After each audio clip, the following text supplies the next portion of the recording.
Comment comparer et classer des nombres décimaux, autrement dit des nombres à virgule, c'est ce que nous allons voir.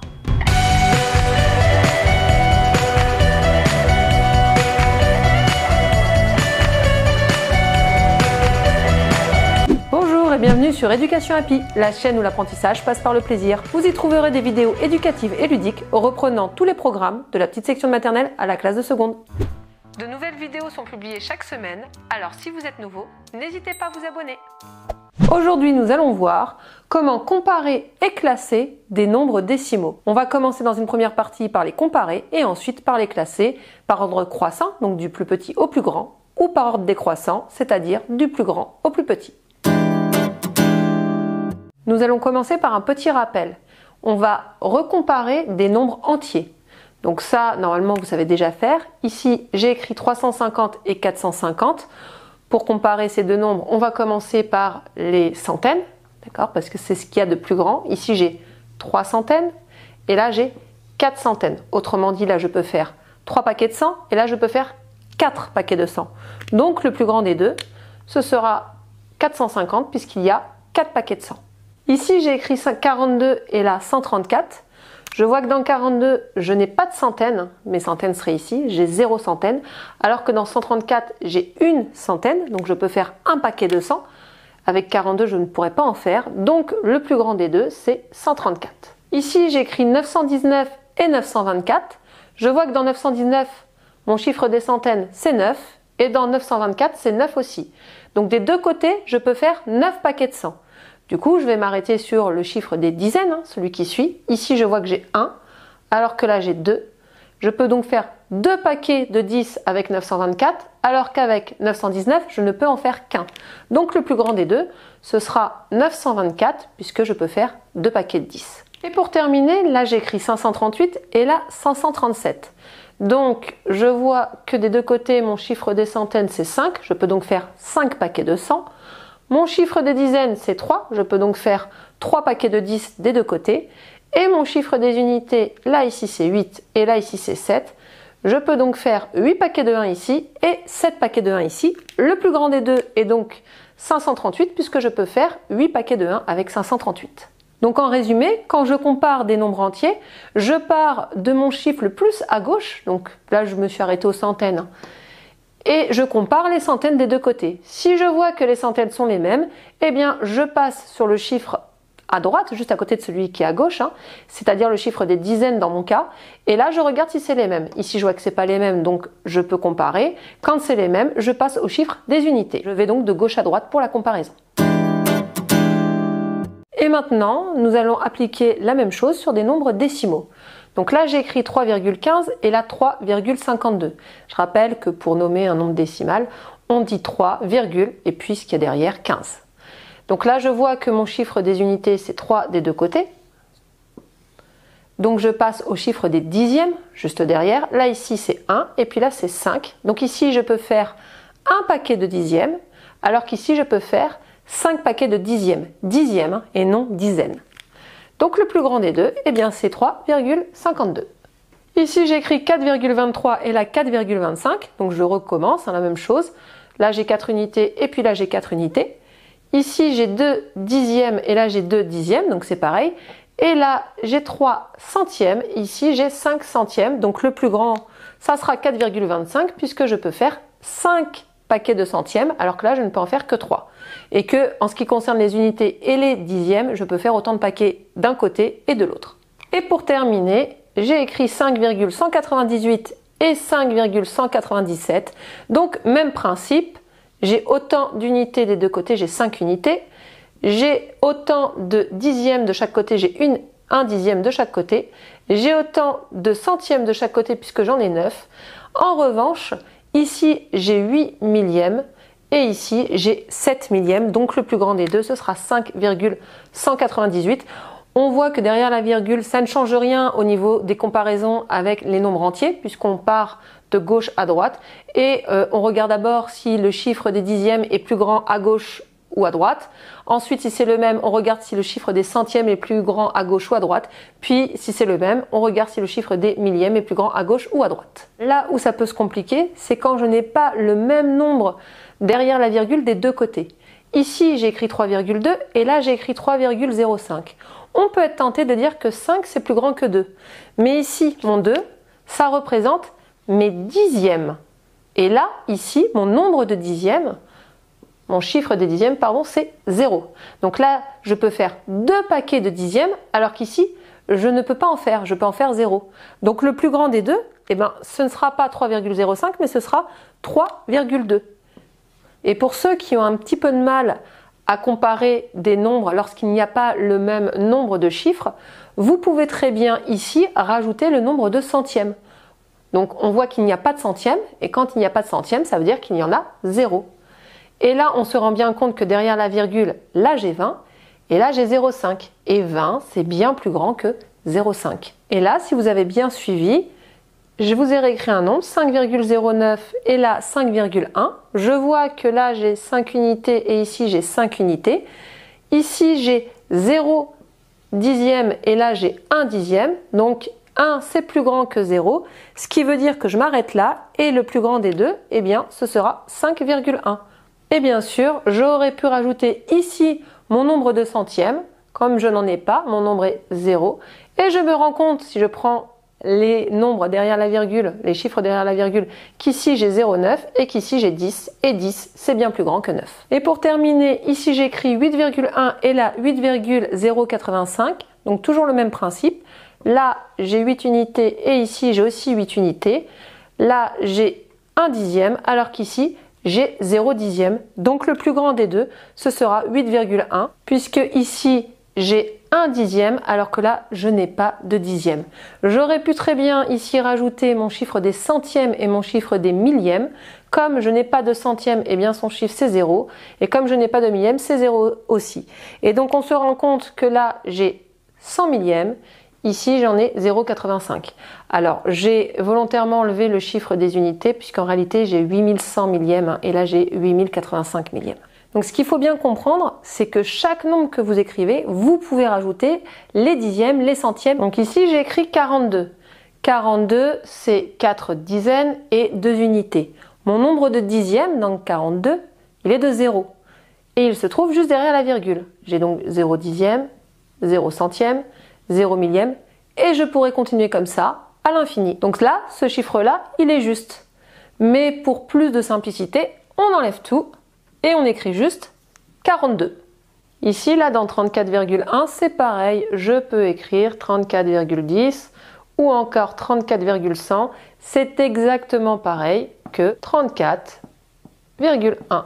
Ici, j'ai écrit 52,03 et attention, je ne peux pas supprimer ce 0 là. Non, parce que là, on me dit que j'ai 0 dixième, mais que j'ai 3 centièmes. Donc, je peux rajouter les millièmes si je veux.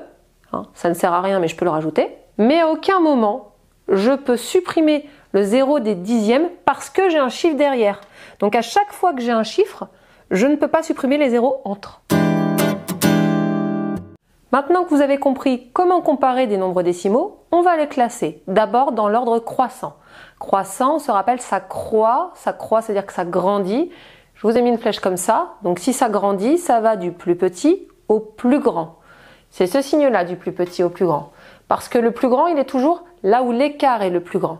Là, il y aura le plus petit des deux nombres et là, il y aura le plus grand. Donc j'ai 52,2, 52,103, 52,095, 52,13 et 52,1. Ça fait beaucoup de nombres, ça. La première chose que je fais, c'est que je compare les dizaines. Bon, je vois que là, j'ai 5 partout, donc là, ça m'avance pas. Ensuite, je vais comparer les unités. Pareil, hein, j'ai 2 partout, donc évidemment, c'est 52 partout, donc ça va pas me servir à grand-chose. Du coup, je vais comparer les dixièmes. Alors là, ça commence à devenir intéressant, parce que si j'ai 2, 1, 0, 1 et 1. Donc, le plus petit, c'est celui où il y a le 0, c'est-à-dire 52,095. C'est pas grave que ce soit écrit 0,95 au lieu de 1. Le plus petit, c'est celui qui n'a pas de dixième. Donc, j'écris 52,095. Et comme je suis dans la comparaison, tout de suite, je le barre. Comme ça, je sais que je n'utiliserai plus. Et puis, je mets mon signe est plus petit que. Maintenant, je vais chercher le deuxième plus petit. Donc là, j'avais un 2 dixièmes, donc ça ne va pas être lui. 1 dixième, 1 dixième, 1 dixième. Donc je vais regarder au centième. Ici, j'ai 0 centième. Là, j'ai 3 centièmes, pardon. Et ici, je n'ai pas de centième. Quand j'ai pas de centième, ça veut dire que j'en ai 0 aussi. Donc ici, j'ai 1 dixième et là, j'ai 1 dixième. J'ai 0 centième et là j'ai 0 centième, puisque je viens de mettre le 0, quand j'en ai pas c'est 0. Et là j'ai 3 millièmes, alors qu'ici je n'en ai pas, donc j'ai 0 millième. Ce qui veut dire que le plus petit des deux, ce sera 52,1, qui est, c'est pareil, on aurait pu dire 52,100, alors que là on a 52,103. Donc le plus petit des deux, ce sera 52,1. Je rappelle que là je les ai rajoutés mais qui ne servent à rien. Et là je peux écrire 52,1, je n'oublie pas de le barrer pour ne plus l'utiliser et par mettre plus petit que. Tout à l'heure, j'avais vu que ici j'avais 1 dixième et là j'avais 1 dixième, mais que ici j'avais 0 centième et que là j'avais 3 centièmes. Donc le plus petit des deux, c'était 52,103 puisque j'ai 0 centième alors que là j'en avais 3. Je peux donc écrire ensuite 52,103 et plus petit que, je n'oublie pas de le barrer. Et maintenant, je compare les deux nombres qui me restent. Ici, j'avais 2 dixièmes dans 52,2, alors que là, j'avais 1 dixième. Donc 1 étant plus petit que 2, ce sera lui le nombre qui suit. Je peux donc écrire 52,13. Et je n'oublie pas de le barrer. Et le dernier est plus petit que 52,2.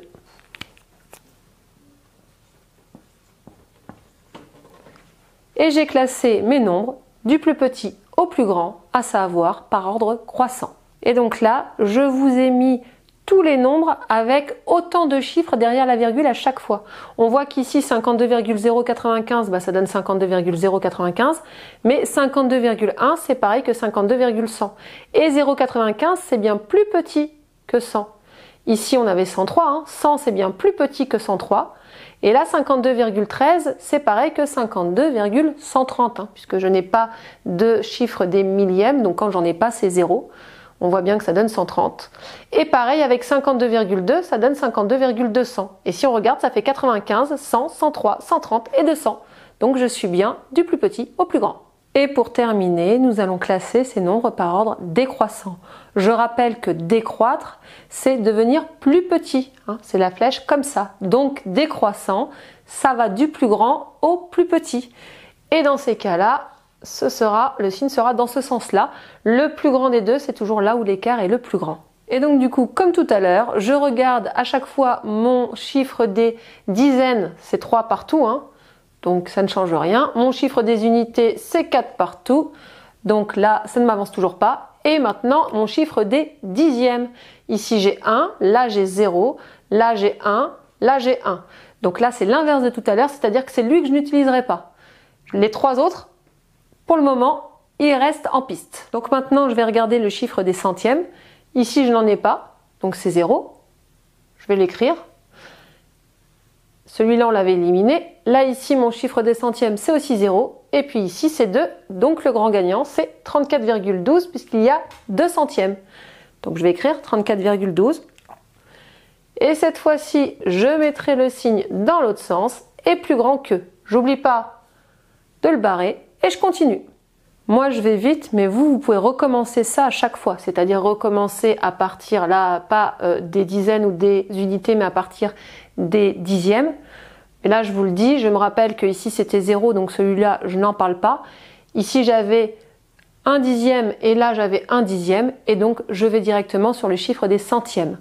Là je n'en avais pas, donc c'était 0, et là c'est 0 aussi. Donc je vais sur le chiffre des millièmes. Là j'en ai toujours pas. Donc si j'en ai pas, c'est 0.